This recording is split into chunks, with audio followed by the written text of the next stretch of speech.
देश और दुनिया से जुड़ी हर छोटी बड़ी खबरों की जानकारी के लिए हमारे चैनल को आप लाइक करें, शेयर करें, सब्सक्राइब करें और खबरों के अपडेट के लिए नोटिफिकेशन बेल को जरूर दबाएं। इस वक्त की बड़ी खबर सामने आई है। सुशांत सिंह राजपूत की मौत के मामले में मुख्य आरोपी रिया चक्रवर्ती को गिरफ्तार कर लिया गया है। ड्रग्स मामले में रिया चक्रवर्ती को एनडीपीएस एक्ट के तहत एनसीबी ने गिरफ्तार कर लिया है। रिया को धारा 8C, 28 और 29 के तहत गिरफ्तार किया गया है। यहाँ आपको बता दें, धारा 8C के तहत केस ड्रग्स तस्करी का बनता है, जिसकी सजा 6 महीने और जुर्माना है, जबकि धारा 28 के तहत ड्रग्स के लिए उकसाने का केस बनता है, जिसकी सजा 10 साल तक और जुर्माना 1 लाख तक की है। वहीं धारा 29 के तहत ड्रग्स से जुड़े षड्यंत्र में शामिल होने का केस बनता है और इस धारा में जुर्माना अपराध के हिसाब से लगाया जाता है। 3 दिनों की लंबी पूछताछ के बाद एनसीबी को कई बड़े और अहम सबूत हाथ लगे हैं, जिसके बाद रिया को आज गिरफ्तार कर लिया गया है। बता दें, रिया अपने ऊपर लग रहे सभी आरोपों को लगातार खारिज करती आई है, लेकिन रिया के लैपटॉप और जब्त मोबाइल और इलेक्ट्रॉनिक डिवाइस से रिया के खिलाफ कई बड़े सबूत हाथ लगे हैं। रिया को आज एनसीबी ने अनुज केसवानी के सामने भी बिठाकर पूछताछ की, जिसमें अनुज केसवानी ने कबूला कि रिया उससे ड्रग्स खरीदती थी। इससे पहले रिया का भाई शौविक और सैमुअल मिरांडा ने भी रिया का नाम लिया था। एनसीबी ने 67 एनडीपीएस एक्ट के तहत रिया का बयान दर्ज किया है। इधर रिया के वकील सतीश मान शिंदे ने रिया की गिरफ्तारी के बाद कहा है कि अकेली लड़की को 3 एजेंसियों ने परेशान किया है। मान शिंदे ने कहा कि रिया एक ड्रग एडिक्ट से प्यार करती थी। ये समझ में नहीं आ रहा कि मान शिंदे किस तरह के वकील हैं। मान शिंदे को ये समझ नहीं आ रहा कि ये प्यार करने की सजा नहीं है, बल्कि रिया और उसके भाई के कबूलनामे के बाद उनकी गिरफ्तारी हुई है। मान शिंदे बताएंगे कि क्या रिया और उसके भाई शौविक के ड्रग्स चैट में जो सुशांत को ड्रग्स देने की बात सामने आई है, जिसमें कहा गया है कि वो दिन में 4 सिगरेट भरकर पीता है, वो क्या है? जो ड्रग पेडलर्स और शौविक और रिया का जो कबूलनामा है, वो क्या है? इस बीच आपको बता दें कि शाम 4:20 पर रिया को मेडिकल टेस्ट के लिए सायन हॉस्पिटल में ले जाया गया। यहाँ आपको बता दें कि सुशांत की फैमिली ने रिया को सुशांत की मौत मामले में मुख्य आरोपी बनाया है, लेकिन रिया को ड्रग्स मामले में एनडीपीएस एक्ट के तहत गिरफ्तार किया गया है। रिया को आज ही मेडिकल के बाद वीडियो कॉन्फ्रेंसिंग के जरिए मजिस्ट्रेट के सामने पेश किया जाएगा। आपको यहाँ एक और बात बता दें, हर पल नई खबर सामने आ रही है। पहले खबर आ रही थी कि रिया को एनसीबी रिमांड पर लेगी, लेकिन अब खबर सामने आ रही है कि एनसीबी रिया को रिमांड पर नहीं लेना चाहती, बल्कि एनसीबी रिया को जेल भेजना चाहती है। खबर ये भी सामने आ रही है कि अगर रिया के वकील सतीश मान शिंदे रिया की बेल के लिए जाते हैं, तो एनसीबी रिया के बेल का भी विरोध करेगी। और इसके पीछे वजह ये सामने आ रही है कि रिया अगर बेल पर बाहर आती हैं, तो वो सबूतों के साथ छेड़छाड़ कर सकती हैं, गवाहों को और ड्रग पेडलर्स को प्रभावित कर सकती हैं। इसीलिए एनसीबी रिया की बेल भी नहीं चाहती है। एनसीबी की कार्रवाई यही नहीं रुकने वाली है। एनसीबी की तरफ से बनाई गई एसआईटी की टीम रिया की गवाहों पर बॉलीवुड के 25 कलाकारों की डोजरी तैयार की है और एनडीपीएस एक्ट के तहत अभी और भी कई बड़ी गिरफ्तारियां होंगी। यहाँ आपको बता दें, सुशांत केस में सोमवार को एक और हैरान करने वाली खबर सामने आई थी। दरअसल रिया चक्रवर्ती ने सोमवार को एनसीबी दफ्तर से निकलने के बाद सीधे बांद्रा पुलिस स्टेशन पहुंच गई और 6 घंटे से ज्यादा वक्त तक सुशांत की बहनों के खिलाफ एफआईआर लिखवाती रही। मुंबई पुलिस भी एक आरोपी जो कुछ ही घंटों में गिरफ्तार होने वाली थी, उसे खुश करने में लगी रही। जो मुंबई पुलिस सुशांत की हत्या की एफआईआर तक दर्ज नहीं कर सकी, वो सुशांत केस की मुख्य आरोपी की शिकायत पर तुरंत एफआईआर दर्ज कर लेती है। देर रात बांद्रा पुलिस थाने में सुशांत की बहन प्रियंका सिंह और मीतू सिंह और साथ ही दिल्ली के राम मनोहर लोहिया हॉस्पिटल के डॉक्टर तरुण कुमार के खिलाफ एफआईआर दर्ज कराई और उन्हें आरोपी भी बताया। मुंबई पुलिस ने सुशांत की बहनों और अन्य के खिलाफ आत्महत्या के लिए उकसाने और आपराधिक साजिश के तहत प्राथमिकी दर्ज की है। रिया चक्रवर्ती ने दावा किया है कि उन्होंने परामर्श के बिना सुशांत को दवाएं दी। रिया ने अपनी शिकायत में दावा किया है कि इन लोगों ने एक साजिश रची और प्रतिबंधित दवाओं के लिए एक सरकारी अस्पताल के झूठे लेटर हेड पर खुराक और मात्रा की निगरानी किए बिना सुशांत को वही दवा दिया। बता दें कि एफआईआर में रिया चक्रवर्ती ने बताया है कि सुशांत की बहन प्रियंका सिंह ने दिल्ली के सरकारी अस्पताल राम मनोहर लोहिया के डॉक्टर तरुण कुमार से मिलीभगत कर सुशांत के लिए फर्जी प्रिस्क्रिप्शन लिखवाया। सुशांत को बिना देखे और बात किए डॉक्टर ने दवाई लिख दी। रिया के मुताबिक ये टेलीमेडिसिन कानून 2020 के खिलाफ है। रिया चक्रवर्ती द्वारा दर्ज कराई गई एफआईआर में आरोप लगाया गया है कि 8 जून को दवाई लिखी गई और 14 जून को सुशांत ने खुदकुशी कर ली। इसलिए बहन प्रियंका सिंह, मीतू सिंह और डॉक्टर तरुण कुमार पर खुदकुशी के लिए मजबूर करने का आरोप भी बनता है। बांद्रा पुलिस ने मामले में आईपीसी की धारा 420, 464, 465, 466, 468, 474, 306, 120B, 34 के साथ ही एनडीपीएस कानून की धाराएं 81, 21, 22 और 29 के तहत भी कई धाराएं लगाई हैं। सुप्रीम कोर्ट ने जांच सीबीआई को सौंपते हुए साफ कहा था कि सुशांत सिंह राजपूत संदिग्ध मौत केस में आगे अगर और कुछ उजागर होता है तो उसकी जांच भी सीबीआई ही करेगी। लेकिन ऐसा लगता है कि बांद्रा पुलिस स्टेशन रिया का घर बन चुका है। तभी तो एक आरोपी जिसके ऊपर इतना संगीन आरोप है उसे मुंबई पुलिस वीआईपी ट्रीटमेंट देती है और 6 घंटे तक चाय नाश्ते के साथ उसकी एफआईआर दर्ज की जाती है। क्या एक आम आदमी जिसके ऊपर इतना संगीन आरोप हो उसे भी मुंबई पुलिस ऐसे ही वीआईपी ट्रीटमेंट देगी?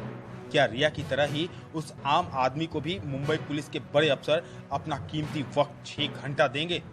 बिल्कुल नहीं। इधर सुशांत की बहन श्वेता सिंह ने ट्वीट किया है। अपने ट्वीट में श्वेता सिंह कीर्ति ने कहा कि कुछ भी हमें तोड़ नहीं सकता है, खासकर ये नकली एफआईआर तो बिल्कुल भी नहीं। सोमवार को रिया चक्रवर्ती की तरफ से बांद्रा पुलिस स्टेशन में सुशांत की बहनों और डॉक्टर के खिलाफ एफआईआर जो दर्ज कराया गया, उसके बाद सुशांत के पारिवारिक वकील विकास सिंह ने क्या कहा उसे भी हम आपको सुनाते हैं। ये एफआईआर दर्ज किया है बम्बई पुलिस में, वो एफआईआर मेरे सामने अभी रखा गया, मैंने भी उस एफआईआर को देखा है। पहली बात तो ये लग रहा है कि मुंबई पुलिस का बांद्रा पुलिस स्टेशन रिया का सेकंड होम जैसा है, उनका दूसरा घर है। वो हर छोटे छोटे मौके पे भाग के वहां जाती हैं, वहां शरण लेती हैं जैसे कि कोई अपने घर में शरण लेता है। दूसरी बात, जो बांद्रा पुलिस ने एफआईआर दर्ज की है वो बिल्कुल बेबुनियादी है, बिल्कुल इलीगल है और सुप्रीम कोर्ट की ऑर्डर की अवहेलना है। सुप्रीम कोर्ट ने जो एफआईआर दर्ज करने की लिबर्टी दी थी वो सिर्फ उस लिबर्टी उसके बारे में दी थी जो उनका इंक्वेस्ट प्रोसीडिंग चल रहा था, जो उनका इन्वेस्टिगेशन चल रहा था, जो भी 174 की प्रोसीडिंग उन्होंने स्टार्ट की थी। अगर उस प्रोसीडिंग के दौरान कोई कॉग्निजेबल ऑफेंस अगर उनको नजर आता तो एफआईआर दर्ज करके वो उसको भी सीबीआई को भेजने का उनका उत्तरदायित्व था। सुप्रीम कोर्ट ने कभी भी ये लिबर्टी अक्यूज को नहीं दी थी कि वो एक एफआईआर दर्ज करें, क्योंकि इस तरह का एफआईआर दर्ज होना सुप्रीम कोर्ट के पहले कई जजमेंट में, खास करके टीटी एंथनी के जजमेंट में बाध्य है। एक बार जब एक एफआईआर दर्ज हो जाती है एक इंसिडेंट के मामले में, तो उसके बाद कोई भी स्टेटमेंट अगर आपको देना है तो 162 में उसी एफआईआर के अंदर आप दे सकते हैं। रिया चक्रवर्ती जो इस एफआईआर के माध्यम से कहना चाह रही है वो सीबीआई को अपने स्टेटमेंट में दे सकती थी, और सीबीआई उस स्टेटमेंट को अगर समझता कि हाँ इसमें कोई अहमियत है या इसमें कोई तथ्य है तो उसको सीबीआई अपने चार्जशीट में उसको कंसिडर करता। सुशांत मौत मामले में ड्रग्स का एंगल सामने आने के बाद अब तक 10 बड़ी गिरफ्तारियां हो चुकी हैं, जिसमें रिया की गिरफ्तारी सबसे बड़ी गिरफ्तारी है। रिया की गिरफ्तारी के बाद बिहार के डीजीपी गुप्तेश्वर पांडे ने भी अपनी प्रतिक्रिया दी। गुप्तेश्वर पांडे ने कहा कि रिया चक्रवर्ती की गिरफ्तारी से ना तो मैं एक्साइटेड हूं और ना ही खुश हूं। गुप्तेश्वर पांडे ने रिया चक्रवर्ती की गिरफ्तारी के बाद क्या कहा है उसे हम आपको सुनाते हैं। एक्साइटमेंट नहीं हो रहा है क्योंकि रिया चक्रवर्ती या किसी भी आदमी से, वो एक हमारे अभियुक्त में से हैं जो सुशांत के संबंध में उनके पिता ने यहाँ मुकदमा दर्ज कराया है। उसमें जो अन्य लोग अभियुक्त बनाए हैं 6, उसमें रिया चक्रवर्ती हैं, प्रमुख अभियुक्त हैं। तो हमको कोई इस बात से न कोई खुशी है न कोई गम है, लेकिन हमारी संवेदना सुशांत के साथ है, सुशांत के परिवार के साथ है। इस पूरे देश की संवेदना है, पूरा देश जानना चाहता है कि इसमें क्या हुआ। अब जब एनसीबी इसका इन्वेस्टिगेशन कर रही थी अपने मामले का, ड्रग पेडलर्स का, उसके साथ रिया जी के कनेक्शन का, तो कुछ न कुछ साक्ष्य आए होंगे, उसी के आधार पर गिरफ्तारी ये हुई होगी। तो I don't want to go into details of all this, but I can tell you कि I am not very excited और not I don't have any reason to be happy और अनहैप्पी। खुश और ना खुश होने का मेरा व्यक्तिगत कोई कारण नहीं है। I only want that truth must come out कि what is the mystery behind this Sushant case, that mystery has to be unfolded। वो रहस्य पर से पर्दा उठना चाहिए और ये चीजें उसमें एक पहला कदम है। इस वक्त की एक और बड़ी खबर सामने आ रही है। रिया चक्रवर्ती को 14 दिन की जेल हो चुकी है। रिया को सजा सुनाए जाने के बाद रिया की बेल की सुनवाई चल रही थी और लंबी सुनवाई के बाद रिया की जमानत याचिका खारिज कर दी गई है और अब रिया 22 सितंबर तक जेल में ही रहेंगी। हालांकि रात होने की वजह से रिया एनसीबी के हवालात में ही रहेंगी। एनसीबी के तीसरे मंजिल पर बने महिला कैदियों के लिए सेल में रिया चक्रवर्ती को रखा जाएगा, जिसे पहले ही सैनिटाइज करवा लिया गया था और अब संभवतः रिया को कल भाईखला में महिला कैदियों के लिए बने जेल में भेजा जाएगा। एनसीबी की पूछताछ में रिया चक्रवर्ती ने कबूल किया है कि वो शौविक, सैमुअल और दीपेश से ड्रग्स मंगवाती थी। रिया सुशांत के लिए ड्रग्स मंगवाती थी। रिया ने ड्रग्स मामले में अपने रोल को कबूल किया है। एनसीबी की तरफ से बताया गया है कि रिया को ड्रग्स खरीदने के बारे में सब कुछ पता है। रिया ही ड्रग्स खरीदने के लिए पैसे देती थी। एनसीबी की तरफ से बताया गया है कि रिया ड्रग्स सिंडिकेट की एक्टिव मेंबर है। हालांकि रिया के वकील इस बात के लिए काफी कॉन्फिडेंट थे कि एनसीबी की चार्जशीट में कोई दम नहीं है और जिस तरह से इस पूरे ड्रग्स केस में 3 ड्रग पेडलर्स अब्बास लखानी, करण अरोड़ा और कैजान इब्राहिम को जमानत मिल चुकी है, उसी ग्राउंड पर रिया को भी जमानत मिल सकती है। लेकिन जज रिया के वकील की एक भी दलील नहीं सुने और रिया के बेल को रिजेक्ट करते हुए 22 सितंबर तक जेल भेज दिया गया है।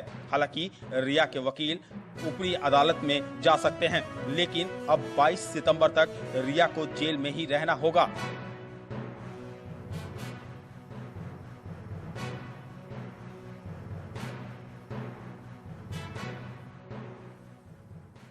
रिया गिरफ्तार हो गई है।